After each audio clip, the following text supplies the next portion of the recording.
பொண்ணு நானே கொன்னுட்டேன். இல்லம்மோ, மாதவி தப்பிச்சோடுறதா நம்ம கண்ணால பார்த்தோமே. அவ அவங்கிட்ட மாட்டிட்டான் எப்படி சொல்ல முடியும்? அவ அவங்கிட்ட மாட்டிக்கலன்னு உங்களால எப்படி சொல்ல முடியும்? என்ன நடந்துச்சுன்னு நிச்சயமா தெரியாதப்ப நீங்க மட்டும் ஏன் இந்த முடிவு போறீங்க? ஒருவேளை நீங்க பயந்த மாதிரி நடந்திருந்ததுன்னா நானே உங்களுக்கு விஷம் வாங்கி கொடுத்துறேன். போதுமா? ஒரு பிரச்சனைன்னு வந்தா தைரியமா ஃபேஸ் பண்ணணும். அதுக்கு என்ன சொல்யூஷன் பிராக்டிகலா யோசிக்கணும். அதை விட்டுட்டு இப்படி கோலத்தனமா சாகணுங்கிறீங்க. வெக்கமா இல்ல?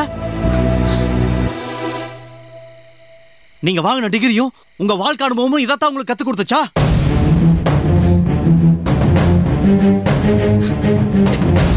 தற்கொலை பண்ணி செத்து போறது ரொம்ப ஈஸி. அந்த நிமிஷத்துலயே அந்த வலி வேதனை முடிஞ்சிடும். ஆனா சுத்தி இருக்கவங்களுக்கு அது ஆயுள் தண்டனை. காலம் முழுக்க உங்களை நினைச்சு நாங்க எல்லாருமே கஷ்டப்படணும். அப்படி ஒரு ஆயுள் தண்டனை தான் நீங்க எங்களுக்கு தர போறீங்களா? என்ன விடுங்க, ரிஷியை விடுங்க. நாங்கெல்லாம் பெரியவங்க, நாங்க எப்படி சமாளிச்சுப்போம். ஆனா உங்க பொண்ணு மாதவி, நீங்க இல்லாம அவளால் எப்படி இருக்க முடியும்?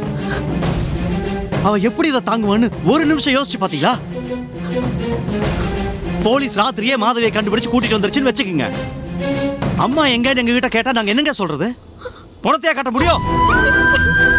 அந்த சின்ன குழந்தை தாங்குவாளா? நீங்க போனாலும் அவ ஒன்னும் அனாதை ஆயிட போறது கிடையாது. நான், ரிஷி, ரவி எல்லாருமே அவளுக்காக இருக்கோம். ஆனா அம்மா அந்த இடத்த எங்க யாராலையும் ரீப்ளேஸ் பண்ண முடியாதுங்க.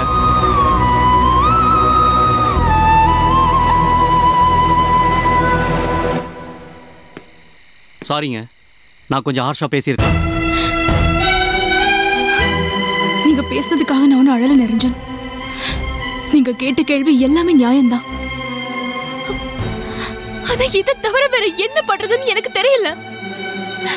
நீங்க எதுவும் பண்ண வேணாமோ, நிதானமா அமைதியா இருங்க. போலீஸ் சிட்டி முழுக்க மாதவியை தேடிட்டு இருக்காங்க. ராத்திரிக்குள்ள மாதவியை கண்டுபிடிச்சிருவாங்க. கண்டுபிடிக்கலனா ஏங்க? ஏன் யூகமா கேட்கிற எந்த ஒரு கேள்விக்கும் பதில் சொல்ல முடியாதம்மோ. ராத்திரி படுக்க போறப்ப காலையில இருப்போமா இல்லையான்னு நம்ம பயப்படுறோமா? இருப்போங்கிற நம்பிக்கையில தானே தூங்குறோம். அதே மாதிரி தாங்க இதுவும். நீங்க நம்புறீங்களோ இல்லையோ, மாதவி திரும்ப கிடைச்சிருவான்னு நான் நம்புறேங்க. போலீஸ் போன் கால்காக ராத்திரி முழுக்க நான் காத்துட்டு இருக்கேன். உங்களுக்கு நான் சொல்றதுல நம்பிக்கை இருந்தா நீங்க வீட்டுக்கு போங்க. என் பொண்ணை திருப்பி கொடுன்னு கடவுள்கிட்ட வேண்டிக்கிங்க. இல்ல என் வாழ்க்கையை முடிச்சுக்கிறதா சரி நீங்க நினைச்சீங்கன்னா உங்க இஷ்டங்க. நான் உங்களை தடுக்க மாட்டேன்.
குழந்தைய நான் இன்னைக்கு தொலைச்சிட்டு நிக்கிறேன்க்கா.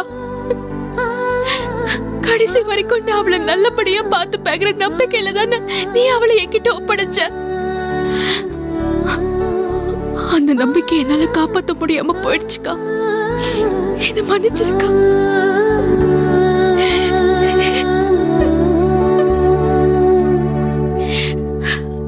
நீ என்னை விட்டு போனதுக்கு அப்புறம் வாழ்க்கைய முடிஞ்சிருச்சுன்னு நினைச்சேன். ஆனா இனிமேதான் என் வாழ்க்கை ஆரம்பிக்குதுன்னு அவளை என் கையில கொடுத்த. அந்த நிமிஷமே என் உலகமா அவ மாறிட்டா. உன்னால கிடைச்ச சந்தோஷம், நிம்மதி எல்லாமே அவளாலேயும் எனக்கு கிடைச்சதுக்கா. வாழ்க்கையில வேற எதுவுமே எனக்கு தேவையில்லை. அவ மட்டும் இருந்தா போதும் தான். இத்தனை வருஷமா நான் வாழ்ந்துட்டு இருந்தேன்.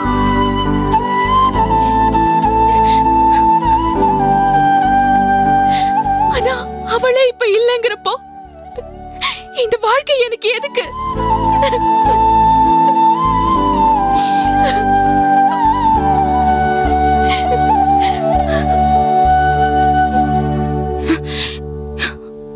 இந்த வீட்ல எங்க பார்த்தாலும் அவ இருக்கிற மாதிரியே இருக்கு.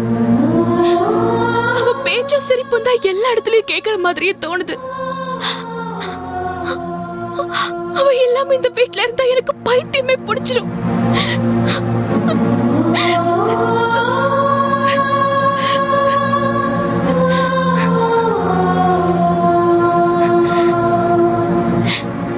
சின்ன வயசுல இருந்து சொந்தங்களோட வாழ எனக்கு கொடுத்து வைக்கல. முதல்ல ஒன்ன இழந்த, என் புருஷனை பிரிஞ்ச.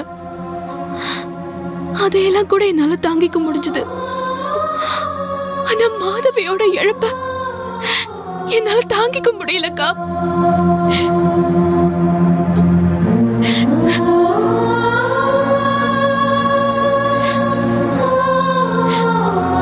குழந்தை இல்லைங்கிற குறைய போக்கணும் தானே நீ அவளை என்கிட்ட கொடுத்த. திரும்பவும் குழந்தை இல்லாம என்ன அனாதையாக்கிடாதக்கா. எனக்கும் ஆசீர்வாதம் இருக்கிறது உண்மைன்னா என் பொண்ணை என்கிட்ட இருந்து பிரிச்சிடாத. அவளை பத்திரமா என்கிட்ட கொண்டு வந்து சேர்த்துற. இல்லைன்னா நான் உயிரோடவே இருக்க மாட்டேன்.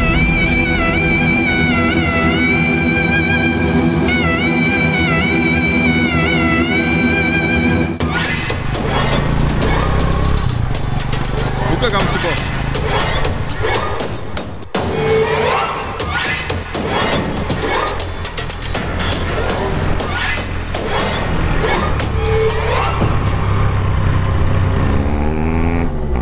ஏய் நிறுத்து நிறுத்து, ஓரமா வா ஓரமா வா. யோ செக் பண்ணியா? போலீஸ் செக் பண்ணிட்டு இருக்கு. இப்படியே போனா மாட்டிப்போம். நீ குழந்தைய தூக்கிட்டு அந்த பக்கமா வந்துரு. நான் கிராஸ் பண்ணி வந்துடுறேன். சரி.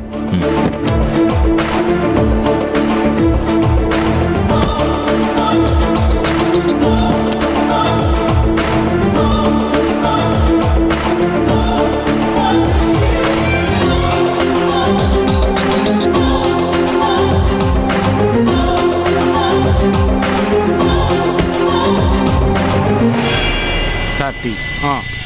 அவரு கூட சார். சார் டீ குடிங்க சார்.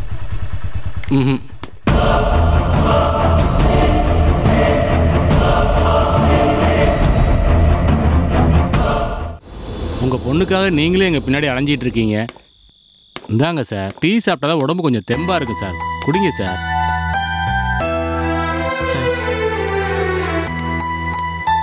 ரிஷி, நீங்கள் வேணா வீட்டுக்கு கிளம்புங்க. ஏதாவது தகவல் கிடைச்சா உங்களுக்கு நான் ஃபோன் பண்ணுறேன். காணாமல் போனது என் பொண்ணு சார். உங்களை தேட விட்டுட்டு என்னால் வீட்டில் நிம்மதியாக இருக்க முடியாது. என் பொண்ணு கிடைச்சாலா இல்லையான்னு தெரியாம எனக்கு பைத்தியமே பிடிச்சிடும் சார். உங்களை தொந்தரவு பண்ணாம பின்னாடியே வரேன் சார். தயவு செஞ்சு வேண்டான்னு மட்டும் சொல்லிடாதீங்க ப்ளீஸ் சார். உங்கள் பொண்ணு மேலே ரொம்ப பாசமாக இருக்கீங்க. ஆனால் பூஜாவோட சேர்ந்து நீங்கள் தான் அவளை கடத்திட்டீங்கன்னு அம்மு சொல்கிறாங்களே. அவ ஒரு மோசமான ஜென்மம் சார். அவளோட சந்தேகத்தால தான் அவங்க அக்கா மாதவி செத்து போனாங்க. இப்ப அவளால என் பொண்ணையும் எழுந்துருன்னு ரொம்ப பயமா இருக்கு சார். இத்தனை வருஷமா என் பொண்ணோட இருந்ததில்ல. இந்த 2 மாசமா தான் அடிக்கடி பாத்துக்க முடியுது, பேசிக்க முடியுது. அவ கூட க்ளோஸா இல்லாத வரைக்கும் எனக்கு பெருசா ஒண்ணுமே தெரியல. நான் அவளுக்காக ஏங்குனதும் இல்ல. ஆனா ஒரு நாள் அவ என் கூட இருந்துட்டு போனதுக்கு அப்புறம் என் உலகமே மாறிடுச்சு சார். என் குழந்தையால என்ன சந்தோஷம் கொடுக்க முடியும்னு அன்னைக்கு தான் சார் எனக்கு புரிஞ்சுது. இத்தனை நாள் இந்த சந்தோஷத்தை மிஸ் பண்ணிட்டேன்னு ரொம்ப கஷ்டமா இருக்கு சார். அவ இல்லாம இருக்கவே முடியாதுங்கிற நிலைமைக்கு வந்துட்டேன் சார். அதுக்காக தான் கோர்ட்ல போராடி வாரத்துல 2 நாள் என் கூட இருக்கிற மாதிரி ஜட்ஜ்மெண்ட் வாங்கியிருக்கேன். இனிமே என் பொண்ணால கிடைக்கிற சந்தோஷம் நிலைக்கணும்னு நம்பினேன். அதுக்குள்ள எல்லாமே இப்படி ஆயிடுச்சா சார்? கவலைப்படாதீங்க ரிஷி. கமிஷனர்கிட்ட பேசி ஒரு ஸ்பெஷல் டீமையே இந்த ஆப்ரேஷனுக்காக கேட்டு வாங்கியிருக்கேன். அவங்க இந்த சிட்டி முழுக்க எல்லா இடத்துலையும் தேடிக்கிட்டு இருக்காங்க. எப்படியும் விடியறதுக்குள்ள மாதவியை கண்டுபிடிச்சிருவோம். எனக்கு என் பொண்ணு திரும்ப கிடைச்சாலே போதும் சார். சட்டப்படி அவளை அம்முக்கிட்ட இருந்து பிரிச்சு டெல்லியும் மும்பையும் எங்கேயும் கூட்டிட்டு போயிடுவேன் சார். அம்முக்கிட்ட இருந்தா அவ புத்தியும் மனசும் என் பொண்ணுக்கு வந்துடும். அவ இன்னொரு அம்மாவா வளர்றத நான் விரும்பல சார். நீங்க இப்படி பேசுறது சரியில்லை ரிஷி. உங்க ஒய்ஃபு கிட்ட சின்ன சின்ன குறைபாடுகள் இருக்கலாம். அதுக்காக அவங்களையும் குழந்தையும் பிரிக்கணும்னு சொல்றது எனக்கு சரின்னு படல ரிஷி. அவங்க கூட இல்லாட்டியும் குழந்தை மேல அவங்களும் உயிரையே வச்சிருக்காங்க. அவ கூட இல்லாம நொறுங்கி போயிடுவாங்க. மாதவி கிடைச்சதும் 2 பேரும் ஒன்னா உட்காந்து பேசுங்க. குழந்தைக்காக அனுசரிச்சு 2 பேரும் ஒற்றுமையா வாழ முயற்சி பண்ணுங்க. இதை ஒரு போலீஸ்காரனா சொல்ல, ஒரு நல்ல நண்பனா சொல்றேன். நல்லா யோசிங்க. ஒரு நிமிஷம் இருங்க. Okay sir.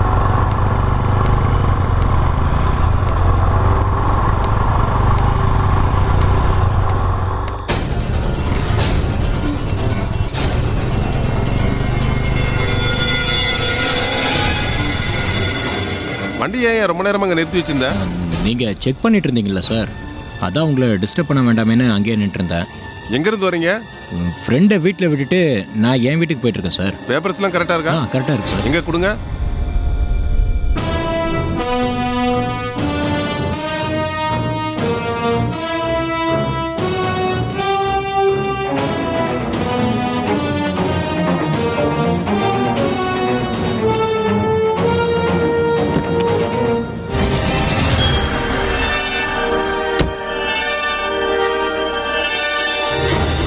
Thanks sir.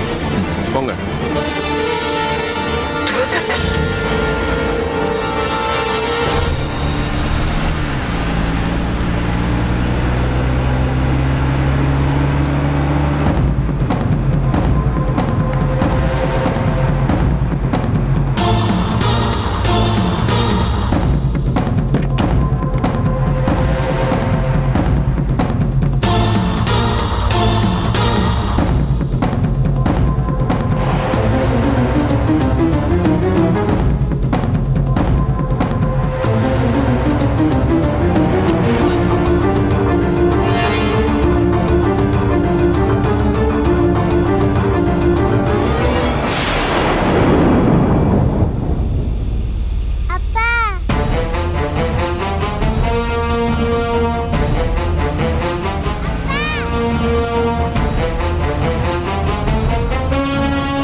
திடீர்னு கமிஷனர் லைன்ல வந்துட்டாரு. அதான் பேசிட்டு வந்தேன். சார், அப்பான்னு என்ன கூப்பிட்ட மாதிரி இருந்துச்சு சார். அந்த காரை செக் பண்ணீங்களா? அந்த கார்ல என் பொண்ணு இருக்கிற மாதிரி இருக்கு சார்.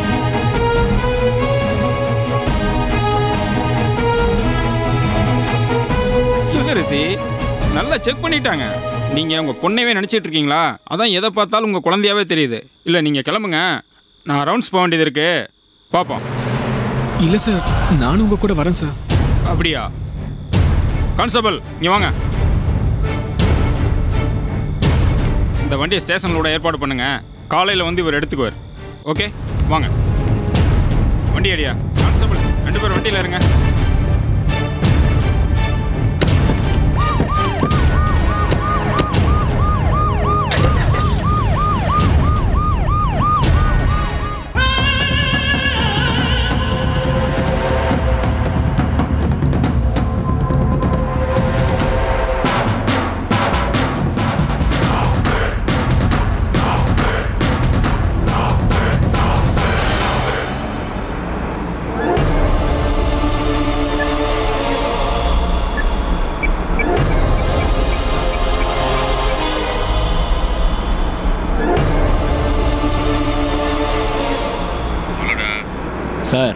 மாதவியை தூக்கிட்டேன். Very good very good. இன்னைக்கு தாண்டா நீ சொன்னதை உருப்படியா செஞ்சிருக்க. சார் இவளை எங்கேயே காலி பண்ணிட்டுமா சார்? ஒரு வேலை முடிச்சிடும். இல்லடா, அவளை நம்ம குடோனுக்கு கூட்டிட்டு போய் பத்திரமா பார்த்துக்கணும். என்ன சார் பிடிச்சதும் போட்டு தள்ளிடலான்னு சொன்னீங்க? இல்லடா, நான் வேற ஒரு யோசனை பண்ணிட்டு இருக்கேன். சொன்னதை மட்டும் செய். Okay sir.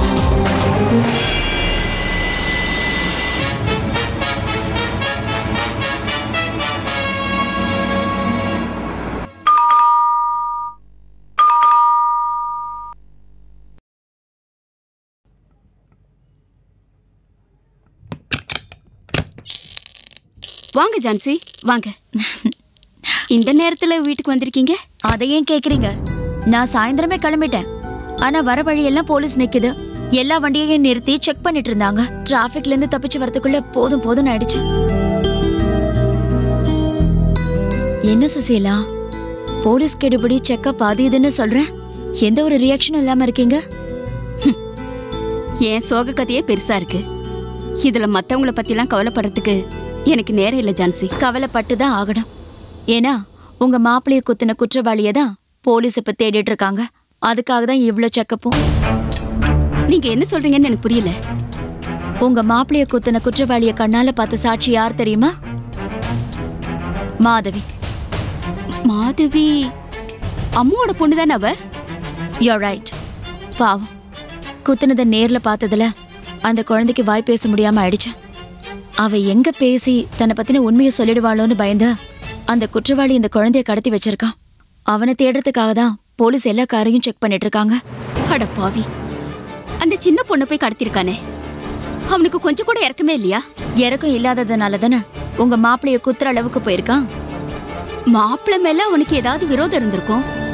அதை தீர்த்துக்க ஏதோ தப்பு பண்ணிருப்பான். அந்த குழந்தை என்ன பாவம் பண்ணா? அவன் செஞ்ச தப்ப அவன் நேர்ல பாத்துட்டால, அது பத்தாதா?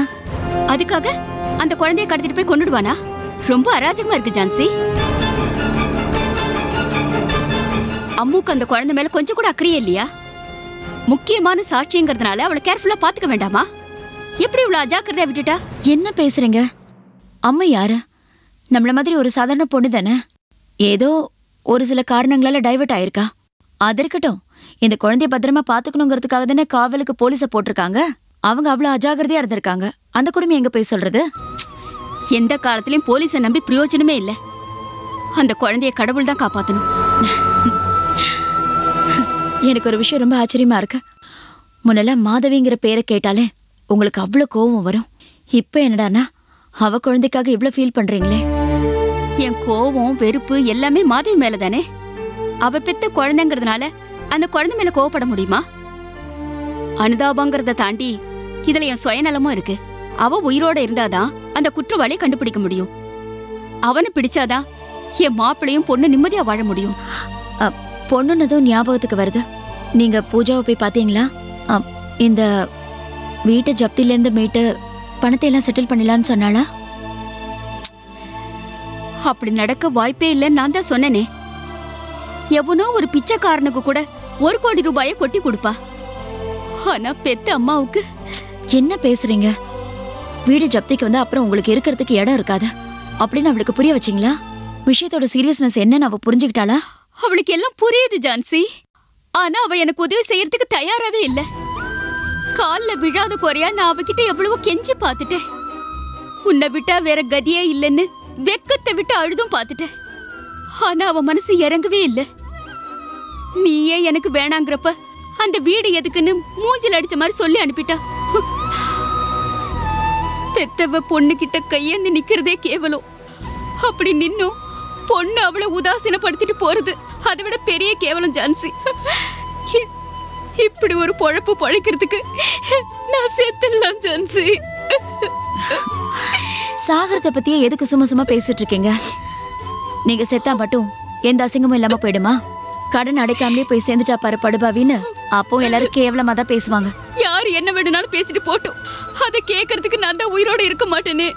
இந்த பேச்சு இதோட விடுறீங்களா? சாகிறது தான் இந்த உலகத்திலேயே எல்லா பிரச்சனைக்கும் தீர்வுனா அப்புறம் எல்லாருமே ஒரேடியா போய் சேர வேண்டியதான். இப்படி நெகட்டிவா பேசுறத விட்டுட்டு இந்த பிரச்சனைக்கு வேற என்ன செய்யலாம் அப்படிங்கறத பத்தி யோசிங்க. என் பொண்ணே என்ன கைவிட்டதுக்கு அப்புறம் நான் யார்கிட்ட போய் கேட்க முடியும்? மானத்தை விட உயிர் தான் பெருசுன்னா எல்லா அவமானத்தையும் தாங்கிட்டு அப்படியே இருந்துட்டு போக வேண்டியதுதான். அதுக்குள்ள மனசு தளர்ந்துடாதீங்க.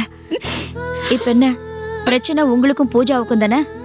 உங்க மாப்பிள்ள உங்ககிட்ட நல்லா தானே பேசுறாரு. அவருக்கு உங்க மேல மரியாதை அக்கறை எல்லாம் இருக்குல்ல. அது எதுக்கு இப்ப கேக்குறீங்க? நீங்க உங்க மாப்பிள்ள கிட்ட பேசி பார்க்க கூடாது? உங்க மேல இருக்கிற அக்கறை மரியாதை இதெல்லாம் காரணமா வச்சு அவர் உங்களுக்கு உதவி செய்யலாம்ல. பணத்துக்காக பொண்ணு முன்னால நிக்கிறதே அசிங்கம்னு பாக்குறேன்.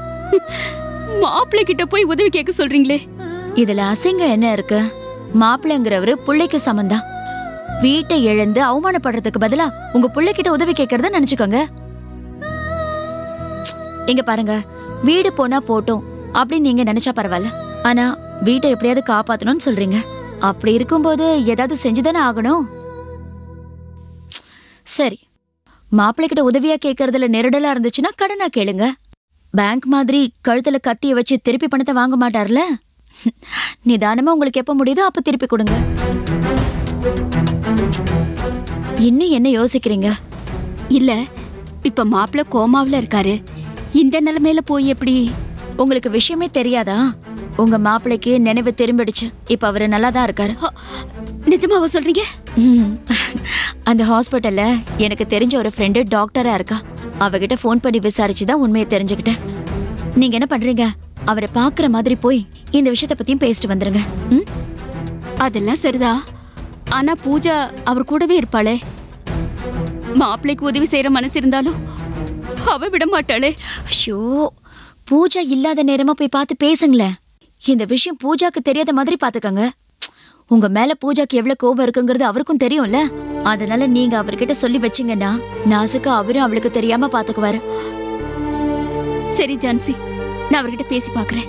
சரி சுசீலா, நான் கிளம்புறேன். இப்பவே லேட் ஆயிடுச்சு. வீட்டை தனியா இருக்கீங்க, கதவையெல்லாம் பூட்டிட்டு படுத்துக்கங்க. சரி.